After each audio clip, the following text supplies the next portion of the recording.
جیسے gas lighting اور narcissism ہے، یہ ایکچولی اب سائیکولوجیکل لینگویج کے اندر جو ہے ایک مینٹل النس جو ہے نا قرار دی چکی ہے کہ جو لوگ جو گیس لائٹرز ہوتے ہیں یہ ٹھیک نہیں ہو سکتے. It is some sort of a trait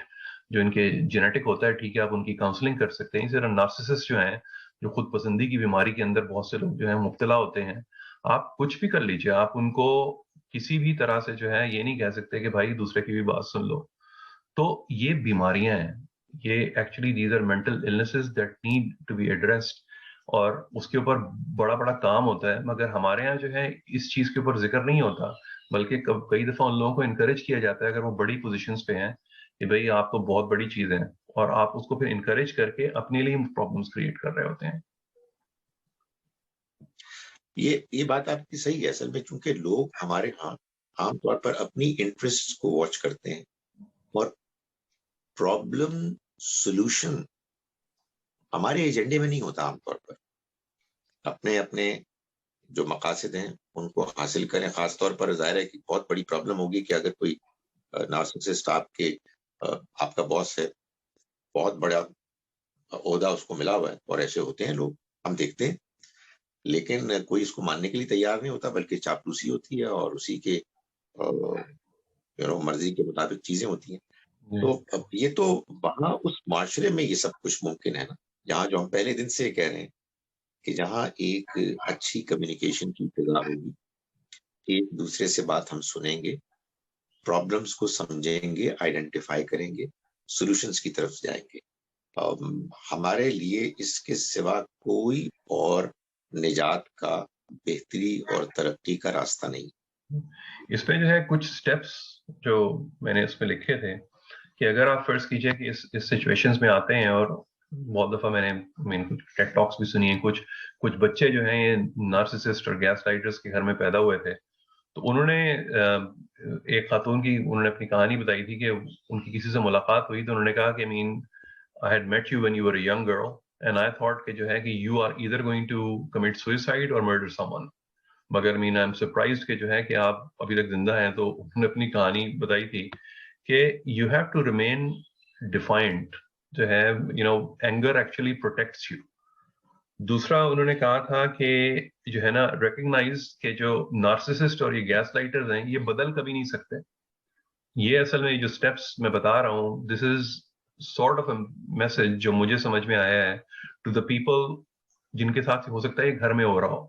in کے اسپاؤزز ان کے ساتھ یہ کر رہے ہوں، ان کے ماں باپ یہ کر رہے ہوں، ان کے باسز یہ کر رہے ہوں. تو پہلا انہوں نے کہا کہ just remain defined, don't accept it's your fault. دوسری چیز یہ ہے کہ اس چیز کو سمجھ لیں کہ جو ہے نا کہ اس چیز کی کوشش مت کریں کہ وہ اگلا آدمی بدل جائے گا. یہ لوگ بدل نہیں سکتے، آپ کی کوشش نہیں، کیونکہ ان کی اپنی نیت نہیں ہے بدلنے کی. اور انہوں نے کہا ہے کہ let go of the wish for it to be different, کہ کہ آج صبح سو کے اٹھیں گے تو یہ تھوڑا بہتر ہو گئے ہوں گے. No, let go of it, they will never improve, یہ لوگ جو ہوتے ہیں. اور دوسری آخری چیز یہ ہے کہ ڈیولپ اے ہیلدی ڈیٹیچمنٹ، کہ کوئی نہ کوئی اپنا جو ہے ایک وینٹ کرنے کے لیے اپنا اینگر، چاہے آپ اس میں آپ کچھ لکھ لیں، کوئی ویڈیو دیکھیں، کوئی ہابی بنا لیں، کچھ ایسے کر لیں کہ ایک آپ کو ریلیز چاہیے. مگر اس چیز کو ایکسپٹ کرنے کی کوئی ضرورت نہیں ہے کہ ہاں جو وہ کہہ رہا ہے وہ ٹھیک ہے. اب خالد صاحب، آپ نے جو اس وقت تھوڑی دیر پہلے ذکر کیا تھا کہ ہم لوگ مقصد صرف اس کا یہ ہے کہ ہم لوگ یہ میسیجز دے کے ایک ہیلدی کمیونیکیشن کا انوائرمنٹ پیدا کریں. By the same time we also have to help the people ہمارے معاشرے کے اندر جو اس وقت جن کو کوئی مینٹل ہیلتھ کی، جو میں نے پہلے ذکر کیا تھا، کوئی فیسلٹی جنرلی اویلیبل نہیں ہے. اور دوسرے یہ کہ وہ کمیونیکیٹ کر سکے کسی فورم پہ آ کے، چاہے وہ یونیورسٹیز ہو یا کہاں پہ. آپ نے یو ایس میں اور یورپ میں یونیورسٹیز دیکھی ہیں کہ وہاں پہ ان کے کاؤنسلرز ہوتے ہیں یونیورسٹیز کے اندر. مجھے پتہ نہیں پاکستان کے اندر یہ فیسلٹیز ہیں کہ نہیں. تو یہ کوپنگ میکینزم جو ہے، I just want you to talk about it a little bit. نہیں، بہت ہی ضروری ہے یہ ڈسکشن. پاکستان میں لمز میں ہمارے یہاں ہوا کرتے تھے، ابھی بھی آئی ایم شیور سائیکالوجسٹ کی وہ ان کے پاس ایک سیٹ ہوتی ہے، مگر جنرلی اسپیکنگ انفارچونیٹلی ایسا نہیں ہے. میں خود لوگوں سے چونکہ انٹریکٹ کرتا ہوں، تو جو آپ نے پرابلمز آئیڈینٹیفائی کیے، خاص طور پر فیملیز میں لوگ ہیں جو کمپلین کرتے ہیں۔ میں سمجھتا ہوں کہ ایک چیز جو میں نے دیکھی ہے جو ہمارے معاشرے میں ہوتی ہے، جو آپ نے بیان کی، جو میرے لیے ایک کوشچن مارک بھی ہے، یہ لوگ کبھی بدل نہیں سکتے۔ آبویسلی ظاہر ہے کہ جو لوگ ریسرچ کرتے ہیں ان کے پاس ایک ڈیٹا ہوتا ہے، ایک بڑی سیمپل گروپ ان کا بڑا ہوتا ہے، اور اگر وہ case after case after case دیکھ رہے ہیں کہ کوئی امپروومنٹ نظر نہیں آ رہی، تو ظاہر ہے وہی کنکلوژن ڈرا کرتے ہوں گے۔ ویسے دل نہیں مانتا، دل تو یہ چاہتا ہے کہ کوئی نہ کوئی تو بدلتا ہوگا، اس لیے کہ انسان کی خواہش یہی ہوتی ہے کہ دوسرا انسان اپنی غلطی کا اعتراف کر کے امپروو کرے۔ پرابلی ہو سکتا ہے کہ کچھ انٹینسٹی میں کمی آتی ہو، مگر جو میں بات پوائنٹ آؤٹ کر رہا ہوں وہ یہ ہے کہ جو لوگ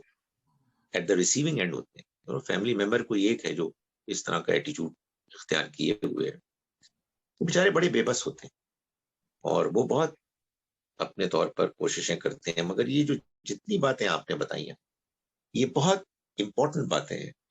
وداؤٹ نوئنگ دیم، ان میں سے بعض باتوں کو میں بھی سجیسٹ کرتا تھا کہ دیکھیں آپ اپنے کام سے کام رکھیں، آپ ان کی بات کو ہرگز قبول نہ کریں اور اپنے آپ کو ڈیٹیچ کرنے کی کوشش کریں۔ ان کی امپروومنٹ کے لیے اگر کچھ آپ کر سکتے ہیں ضرور کریں، لیکن بہت زیادہ اس کو اپنا مسئلہ نہ بنائیں، اس لیے کہ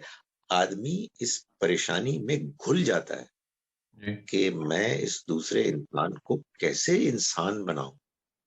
لیکن اگر میسج یہ ہے فرام سوشل سائنٹسٹ کہ ان کا یہ ایکسپیرینس ہے کہ اس طرح کی پرابلم عام طور پر ایلیمنیٹ نہیں ہوتی، while on the one hand it's very disappointing، ایک بڑی آدمی کو پریشانی ہوتی ہے جان کے، لیکن دوسری جانب ظاہر ہے کہ ایک بڑی امپورٹنٹ پیس آف انفارمیشن ہے کہ جو لوگ ایسے لوگوں کے ساتھ رہتے ہیں وہ پھر اپنا کوئی ایسا بندوبست کریں کہ جس میں وہ ان کے ایول انفلوئنس سے کم متاثر ہوں۔ اس میں ایک پوائنٹ صرف میں ایڈ کر دوں کہ ٹھیک ہے، وہ ان میں امپروومنٹ تب تک نہیں ہوتی کہ جب تک وہ خود ریئلائز نہ کریں کہ وہ غلطی کر رہے ہیں اور جا کے اس کا علاج نہ کروانا چاہیں۔ اگر تو اس کو ریئلائز کر لیتے ہیں، جیسے میں نے نیلسن منڈیلا اور ان کی جو ساتھیوں کا ذکر کیا تھا کہ دے ور وائلنٹ، مگر اس کے بعد جب انہوں نے ریئلائز کیا کہ یار کہ یہ اس سے کام نہیں ہوگا، دے ڈڈ ریئلائز، اینڈ آف کورس ان کو کتنے سال لگے مجھ کو یاد بھی نہیں، کتنے سال وہ جیل میں رہے، and they practice patience every day. مگر ایشو یہی ہوتا ہے کہ ان میں سے بہت کم لوگ ہوتے ہیں جو یہ ریئلائز کرتے ہیں کہ ہاں کچھ غلط کر رہے ہیں وہ۔ تو دس از ایکچولی جسٹ کریکشن۔ خالد صاحب، آپ نے پہلے ایک وہ ذکر کیا تھا وہ دینی حلقوں کے بارے میں، یہ جو فیس آ رہا ہے ایک جنرل جو آتا ہے دینی حلقوں کے اندر مولانا حضرات کا، فائر برانڈ مولانا حضرات کا، کہ وہ دین کا ایک فیس آتا ہے of that of a very angry person, وہ چیخ رہا ہے، اس کی آنکھیں لال ہیں اور غصے کے اندر وہ کر کے، جبکہ نبی کریم صلی اللہ علیہ وسلم کے بارے میں جب ہم پڑھتے ہیں اور اسی غصے کے اندر وہ بتا رہا ہوتا ہے کہ ہمارے نبی صلی اللہ علیہ وسلم جو ہے نا وہ بہت صابر تھے اور کبھی غصہ نہیں کرتے تھے، ہمیشہ ان کے چہرے کے اوپر مسکراہٹ ہوتی تھی، مگر بتانے والا جو ہے اس کی جو ہے چہرے سے سٹیم نکل رہی ہوتی ہے۔ یہ ڈسکنیکٹ کیوں ہے ہمارے یہاں؟ نجیب صاحب، بہت بہت امپورٹنٹ سوال ہے۔ اگر میں آپ کو اس کا سوال کا جواب دے دوں تو $100 ملین آپ مجھے دیں، اس لیے کہ یہ تو ہمارے معاشرے کا بہت سیریس کوشچن ہے۔ دیکھیں، اس پر ہمیں بار بار ڈسکشن کرنی چاہیے۔ میرے سب جواب کو آپ سن لیں اور اس پر غور فرمائیں۔ نبی صلی اللہ علیہ وسلم واقعی نہایت نرم مزاج تھے، نہایت شفیق تھے۔ یہ ہمیں تاریخ سے بھی معلوم ہوتا ہے اور یہ ہمیں قرآن سے بھی معلوم ہوتا ہے۔ اور آپ کی شفقت، آپ کی محبت، دوسروں کے ساتھ ہمدردی، درگزر، یہ آپ کی شخصیت کا خاصہ تھا۔ مگر آپ سخت ہوئے جہاں جہاں اللہ نے آپ کو سخت ہونے کے لیے کہا، یعنی آپ یوں سمجھیے کہ آپ کی نرمی سختی میں بدلی صرف ڈیوائن انٹرونشن کی وجہ سے، اور وہ قرآن میں بیان ہے۔ اس کو سمجھنا ہے ہمیں، یہ ہوا اللہ کی طرف سے۔ اللہ بھی نرم ہے، یعنی میں یہ نہیں کہہ رہا نعوذ باللہ کہ نبی صلی اللہ علیہ وسلم نرم ہے اور اللہ تعالیٰ سخت ہے، اللہ بھی نرم ہے، لیکن اللہ تعالیٰ حق، عدل اور انصاف کو امپلیمنٹ کرنے کے لیے بندوبست کرتا ہے اور لوگوں کو اس کی تلقین کرتا ہے۔ چنانچہ اللہ تعالیٰ کا یہ طریقہ رہا ہے کہ جب وہ اپنے رسولوں کو بھیجتا ہے تو رسول جب بات کو آخری حد تک پہنچا دیتے ہیں، اس کے بعد اللہ کا عذاب، اس کی پنشمنٹ اس قوم پر آتی ہے جس نے بات سمجھ لی۔ اب اس کے پاس کوئی ایکسکیوز نہیں، اس کو کہتے ہیں اتمام حجت، حجت تمام ہو گئی، ایکسکیوز ختم ہو گئے۔ یہ صرف رسولوں کے دور میں ہوتا ہے، اور ان کے دور میں بھی بالکل آخر میں جا کر تو اللہ تعالیٰ فرماتے ہیں کہ یا ایھا النبی، اے پیغمبر، جاہد الکفار والمنافقین، آپ کفار اور منافقین سے جہاد کیجئے، وغلظ علیہم، اور ان پر سختی کیجئے۔ تو اب یہ آخری فیز میں ہوتا ہے، وہ آخری فیز یہ بالکل طے شدہ بات ہے، آپ مجھ سے بات بحث کریں گے، میں آپ کو بتا دوں گا کیسے میں کہہ رہا ہوں کہ یہ اب کبھی نہیں آئے گی، اس لیے کہ اب کوئی پیغمبر کبھی نہیں آئے گا۔ اس لیے ہم اپنے ہمبل طریقے سے نبی صلی اللہ علیہ وسلم کے اس 20 سالہ دور نبوت کو فالو کریں گے جس میں آپ ہمیشہ نرم رہے، درگزر کرتے رہے۔ ہمارے یہاں کیا ہوا ہے، لوگوں نے یہ کہا کہ قرآن مجید میں ہمیں سختی کی آیات ملتی ہیں، نرمی کی بھی ملتی ہیں۔ اب آپ دیکھیں کیا فلسفہ بنایا، سختی کی آیات آخری ہیں جس کو چھوڑ کے نبی صلی اللہ علیہ وسلم دیں، چنانچہ ہم نے اس پر عمل کرنا ہے۔ وہ تو شروع کا فیز تھا، وہ تو اصل میں ابھی پروگرس ہو رہی تھی، سو لوگ اس کو، آپ کی جتنی بھی باتیں ہیں نرمی والی، وہ اس کو نگیٹ کر دیں گے اور یہ کہیں گے کہ اب ہم کو وہ ریلیجس ایٹیٹیوڈ لے کے معاشرے میں نکلنا ہے کہ جو ہمیں سب سے آخری دور میں ملتا ہے، جس کے لیے قرآن مجید کی آیات موجود ہیں۔ اور پھر ایک اور بات میں آپ سے گزارش کروں، آپ جب قرآن مجید کو پڑھتے ہیں تو یقیناً آپ کو قرآن میں بہت غصہ ملتا ہے۔ یہ غصہ کس کا ہے؟ اللہ تعالیٰ کا ہے۔ کیوں ہے؟ اس لیے کہ وہ حق بات بیان کر رہا ہے، اور لوگ جن کو بیان کیا جا رہا ہے ان کے لیے انکار کی کوئی گنجائش نہیں، اور وہ انکار کر رہے ہیں۔ ہمارے لوگ، آپ یقین کریں، ہمارے لوگ قرآن مجید پڑھتے ہوئے، میں یعنی سمجھانے کے لیے کہہ رہا ہوں، اپنے آپ کو اللہ تعالیٰ کی پوزیشن میں ڈال لیتے ہیں کہ جیسے کہ انہیں اب وہ رول ادا کرنا ہے۔ نہیں، ہمیں قرآن ایسے پڑھنا چاہیے کہ یہ اللہ کا کلام ہے، ہم خود اس کو سمجھ رہے ہیں، لوگوں تک ہم اس بات کو پہنچا رہے ہیں، اور ہمیں ہر حال میں قرآن کی اس ہدایت پر عمل کرنا ہے کہ اللہ کے دین کے راستے کی طرف، اپنے رب کے راستے کی طرف تم بلاؤ حکمت کے ساتھ۔ یہ اللہ تعالیٰ کا ہمیں اصول بتایا گیا ہے، لیکن لوگ قرآن کو پڑھ کر خود صاحب قرآن ہو کر لوگوں کو فتوے دیتے ہیں، کنڈیم کرتے ہیں۔ اس میں میرے پاس دو آخری سوال ہیں فاضل صاحب، ایک سوال ہے اور ایک کامنٹ ہے کہ آیت الکرسی کے بعد جو اگلی آیت آتی ہے لا اکراہ فی الدین، جو ہے اس کی بڑی عجیب عجیب کونوٹیشنز لوگ دیتے ہیں کہ جی یہ جو ہے یہ صرف کفار کے لیے ہے، یہ آیت، یہ اس میں مسلمانوں کا کوئی تعلق نہیں ہے، کہ اگر کوئی مسلمان جو ہے we have to make sure کہ اس کو جو ہے نا زبردستی ہم یہ بھی کہہ سکتے ہیں وہ بھی کہہ سکتے ہیں، مگر یہ جو ہے یہ کفار کے لیے ہے۔ آپ صرف اس آیت کو لا اکراہ فی الدین جو ہے قد تبین الرشد من الغی و بعد میں، اس کو آپ کیسے ڈیفائن کرتے ہیں؟ دیکھیں، میں اس سے پہلے ایک چھوٹی سی بات اصولی کرتا ہوں کہ ہمارے ہاں لوگوں کے لیے قرآن میں اور حدیث میں کوئی فرق ہی نہیں۔ چنانچہ وہ حدیث بیان کرتے ہیں کہ جس میں نبی صلی اللہ علیہ وسلم نے فرمایا کہ تم میں سے جو برائی دیکھے اس کو ہاتھ سے روکے، اگر یہ نہیں کر سکتا تو زبان سے اس کو کنڈیم کرے، اور اگر یہ بھی نہیں کر سکتا تو دل میں برا جانے۔ اصل میں یہ حدیث اور اس طرح کی جتنی احادیث ہیں ان کو قرآن کی روشنی میں سمجھنا ہے، اور دیگر واقعات کی حقیقت یہ ہے کہ یہ بات اصل میں بتائی جا رہی ہے اس شخص کو کہ جس کے پاس اختیار اور اقتدار ہے۔ اگر کوئی شخص اقتدار میں ہے اور وہ اپنے علاقے میں برائی ہوتے دیکھ رہا ہے تو اسے اس کو روکنا ہے، یہ اس کی ذمہ داری بنتی ہے۔ ہمارے یہاں لوگوں نے یہ سمجھا کہ میں ہمسائے والوں کو جا کے بھی پکڑ کے تو روکنا شروع کر دوں، یہ ناجائز ہے، یہ آپ کر نہیں سکتے۔ نبی صلی اللہ علیہ وسلم نے 13 برس مکے میں اللہ کے گھر میں عبادت کی اور وہاں 360 بت تھے، کسی ایک بت کو آپ نے ہاتھ نہیں لگایا، اس لیے کہ آپ کو اختیار ہی نہیں تھا۔ ایک بات تو یہ ہے، دوسری بات یہ ہے کہ قرآن کی یہ آیت بالکل یونیورسل پرنسپل ہے، ہم کسی کو دین میں زبردستی نہیں کر سکتے سوائے ان معاملات کے کہ جن میں آپ کو اختیار دیا گیا ہے۔ مثال کے طور پر جیسا کہ میں نے گزارش کی کہ ایک شخص کے جو رولر ہے، حکمران ہے، قانون بنائے گا اور قانون بنانے کے بعد قانون کو نافذ کرے گا، سرخ بتی پہ روکنا ہے، اس کو نافذ کرے گا۔ اسی طرح سے اگر اللہ کے کچھ قوانین ہیں تو ان کو وہ اسٹیٹ کے لیول پر نافذ کرے گا، لیکن اس کا یہ مطلب نہیں ہے کہ ہر عام آدمی جو ہے وہ دوسرے کو زبردستی اپنی باتیں، اپنی من مانی چیزیں ٹھونستا رہے۔ تو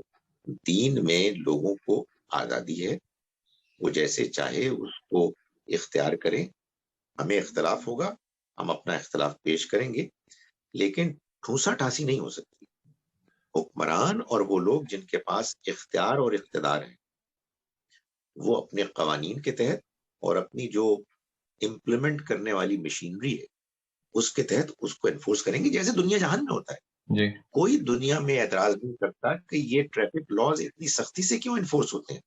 اس لیے کہ وہ کرنے چاہیے، اس لیے کہ قانون کو امپلیمنٹ ہونا چاہیے۔ اب آخری بس سوال جو ہے کنکلوڈ کرتے ہیں صاحب کہ آپ کا کیونکہ ریگولر کاؤنسلنگ کا بھی ایکسپیرینس رہتا ہے اور اسی پروگرام کے جو ٹاپک تھا اس کے حساب سے کہ اگر کوئی انڈیویجول جو ہے گھر کے اندر، آفس کے اندر اس مسئلے میں پھرا ہوا ہے کہ جو ہے نا کہ اس پہ بلنگ ہو رہی ہے، لگاتار بلنگ ہو رہی ہے یا گیس لائٹنگ کا وہ شکار ہے، تو اس کو کیا کرنا چاہیے؟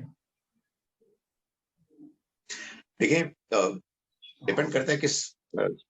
ملک سے اس کا تعلق ہے۔ اگر پاکستان میں ایسا ہے پاکستان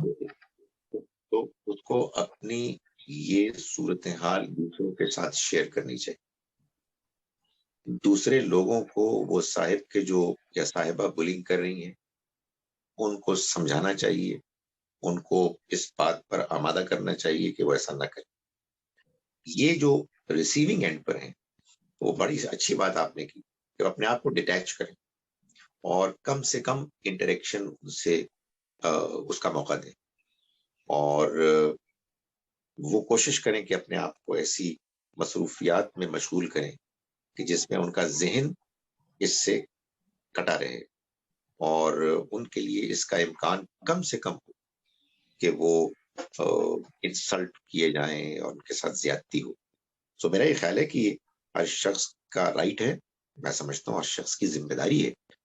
کہ وہ اپنی پرسنالٹی جو اللہ تعالیٰ نے اس کو دی ہے وہ اس کی حفاظت کریں، اس کو پریزرو کریں، اور اس طرح کے تھریٹس جو ہیں چاہے گھر کے اندر سے ہوں یا گھر کے باہر سے ہوں کہ جو اس کو شٹر کرنے کے لیے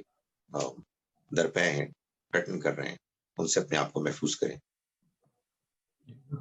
ٹھیک ہے خالد صاحب، بہت بہت شکریہ آپ کے وہ ٹائم کا۔ ہمارے پاس اس سلسلے کے اندر 2 پروگرامز اور ہیں، اس کے بعد جو ہے ان شاء اللہ تعالیٰ we're going to start inviting some more guests اور جو ہم لے کے چلتے ہیں۔ یہ ٹاپک انتہائی ضروری ہے، سائیکولوجیکل ہیلتھ، مینٹل ہیلتھ، یہ جو ہے یہ ہمارے ملک کے اندر جو ہے یہ اب ٹیبو نہیں رہنا چاہیے، اس کو جو ہے ہم لوگوں کو ایڈریس کرنا چاہیے اور اس کے لیے ہم کو ایکٹیولی جو ہے سرچ کرنا چاہیے۔ امریکہ میں مجھے یاد ہے کہ جب یونیورسٹی میں ہم لوگ اسٹوڈنٹس جاتے تھے، شروع میں ہم پریشان ہوتے تھے، مگر وہاں جا کے پتہ چلا کہ یہ تو ایک پورا کمپلیٹ سبجیکٹ ہے کہ جب ہائی اسکول سے نکل کے یونیورسٹیز میں اپنے گھروں کو چھوڑ کے اسٹوڈنٹس جاتے ہیں تو دے گیٹ ڈپریسڈ، اور اس ڈپریشن کو جو ہے ایڈریس کیا جاتا ہے۔ اور ہمارے یہاں جو ہوتا ہے وہ یہ کر کے کہ منڈا کار چھاڑ کے چلا گیا ہے اور جو ہے نا چھوڑو اب اس کا وہ کرنے میں، تو we have to start addressing these issues. ٹھیک ہے سر، بہت بہت شکریہ، السلام علیکم۔ وعلیکم السلام۔